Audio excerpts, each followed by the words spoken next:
Hey guys, Keir the Rugby Strength Coach here. Quick video for you today on progressing the jumping exercises. This video is inspired by a question that was sent into the page by Rory Seymour, who's actually from the same club as me back home in Northampton.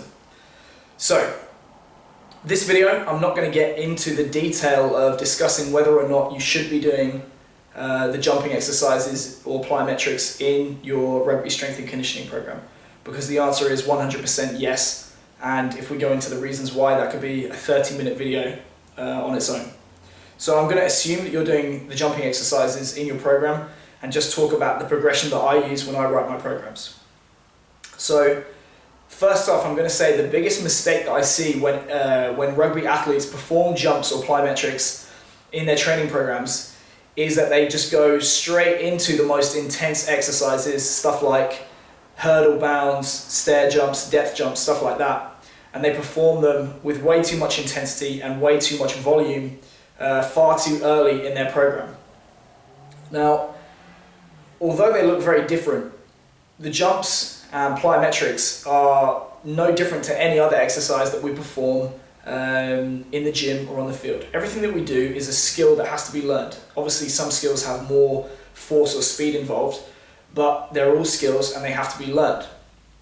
And we understand this when we perform traditional gym exercises, for example, a barbell squat. We know that if we go into the gym on day one and we just start performing 1 RMs on the barbell back squat without doing any kind of groundwork, one, we're going to create a huge amount of fatigue, which is going to impact negatively the rest of the program. But two, we're also going to drastically increase our risk of sustaining a preventable injury, which is not good, because if you're not in the field, you're not performing, you're not going to win. So we understand that with traditional exercises, but we seem to forget that with jumping or plyometric exercises. And the principles are actually very, very, very similar. So personally, I use a 3-step progression in my programs, and I'm going to share that with you today. So again, using our analogy of a barbell squat, the first phase of the progression is just making sure that the exercise, that you can do it safely and you can do it effectively. So with a squat, we understand that we need a certain amount of mobility at the ankle, the hip and the thoracic spine, and we need stability at various other joints throughout the body, such as the lumbar spine and the knees and the cervical spine.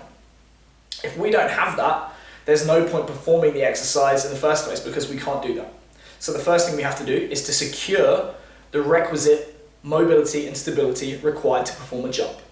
And in my experience, that's not normally a limiting factor. It's other things like technique, which is another thing that we're going to try and tackle in phase 1. Because if we can't coordinate ourselves properly, getting that well-timed extension through the hip, the knee and the ankle on takeoff, and the subsequent flexion of the hip, the knee and the ankle on landing, there's no point in increasing the load and the intensity until we can secure that base. Again, because performance is going to suffer, and secondly, because the risk of injury is going to go up. So we're looking for mobility, stability, and technique. And then the final piece of the puzzle in phase 1 is eccentric strength, or the ability to safely decelerate. The analogy that I use with this is a Ferrari. Imagine you had a Ferrari, but there's no brakes in the car. How fast are you going to eventually drive that car? And the answer is not very fast at all, because if you do, you're going to crash into things. The same is true of performing the jumps. If you don't have the ability to safely decelerate and utilize eccentric strength to maintain good posture and remain within safe positions for the hip, the knee and the ankle and other segments in the body, your risk of injury is going to go up, and you're not going to be able to get the maximum training effect out of using more intense loading down the road. Going back again to our example of the barbell back squat, we know as well that we need to do some prep work in terms of getting ourselves ready to be able to perform that maximal loading that we've talked about. Again, the same is true of the jumps. We're not going to just jump in and start doing maximal loading. What we're going to do is we're going to prepare the body with less intensity and more volume. So we're going to be using what the Soviets termed extensive jumps.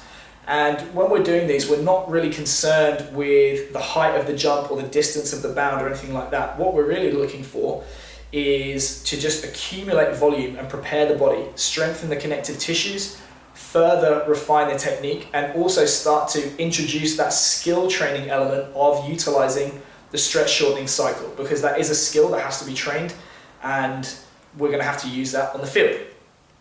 Once we've done that in phase 2, then we're going to move on to the maximal loading that we've already talked about, which is phase 3. So now we are using higher force and higher speed to stimulate the central nervous system and increase the amount of force that the central nervous system is able to produce. And that is the force that we're going to take and transfer to the field of play and hopefully increase our performance when we run, jump, tackle, and so on. I'm not going to go into the detail of which exercises you're going to want to use in your training program, and that is because there's going to be a ton of different factors which you have to consider in which exercises you include in your program. That might be based on your individual strengths and weaknesses, it might be based on your position on the field, and it might be based on the resources that you have available to you. So for example, if you don't have stairs or hurdles, those jumps are out of your program. So really, the exercises that you choose in your program are up to you, but make sure when you do use them, you're obeying these principles of firstly, securing good technique and safe exercise performance, 2, preparing the body for maximal loading, and then 3, utilizing maximal loading. And if you can do things in that order, you're going to see the greatest improvement in your performance on the field whilst remaining as injury-free as possible. However, here are some guidelines for you on which exercises to use in your rugby strength and conditioning program. If I were you, I'd use 2 types of jumps or plyometrics in the program. Ones which don't utilize heavily the stretch shortening cycle, so for example, a box jump or a seated box jump, or maybe a trap bar jump or a squat jump. And then you're going to use exercises which do utilize the stretch shortening cycle. So for example, things like skips, bounds, up down ankle jumps on a box, things like that. Second is to utilize exercises which produce force both vertically and horizontally. So an example of a vertical force producing exercise would be a box jump or a trap bar jump. Horizontal would be things like bounds or broad jumps. And lastly, make sure that you're performing exercises in more than one plane of movement.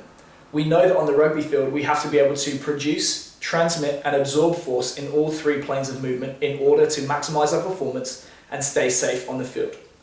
We need to reflect that in our training, so make sure that you're not just focusing only on the sagittal plane. You're also going to be working in the frontal and transverse plane. If you can do all those things with your jump and plyometric training in your program, you're going to be ahead of the majority of players out there and see some real good increases in performance on the field. If you found this video helpful, give it a like and a share for me please, and if you want more information, visit www.rugbystrengthcoach.com/blog.